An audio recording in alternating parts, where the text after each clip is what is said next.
guys! Good morning, good evening. So, announce ko lang po, mamayang gabi na po ang ating The Lucky Losers will win 2,500 or 1 sacks of rice. So, nag-iba na po yung rules guys. Di ba sabi ko dati, pag may tickets kayo, tapos nanalo kayo sa bingo or guessing the numbers, may chance pa kayo sa 2,500.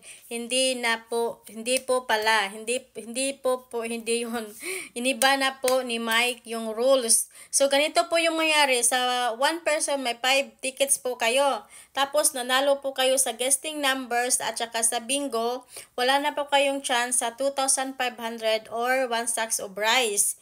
So, kung example, hindi kayo nanalo dito sa bingo at sa guessing numbers, tapos may 5 tickets kayo, may chance po kayo sa 2,500 or 1 sacks of rice.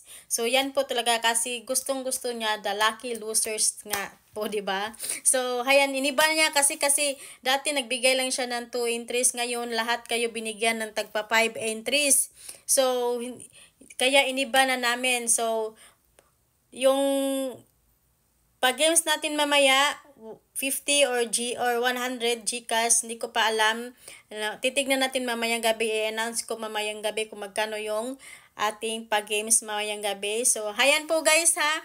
Yung may 5 tickets po, tapos nanalo po sa games, disqualified na po, hindi po pwede sa 2,500 kahit pag nabunot kayo, ilagay lang daw kayo sa gilid kasi nanalo na kayo sa total sa ating pag-games.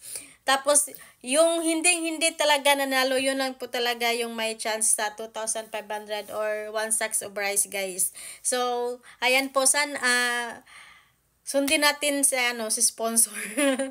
So, hayan, thank you so much and let's enjoy mamayang gabi guys. Let's have fun and good luck sa ating The Lucky Losers. So, thank you. Ayan lang po at sana po ay nagkaintindihan po tayong lahat.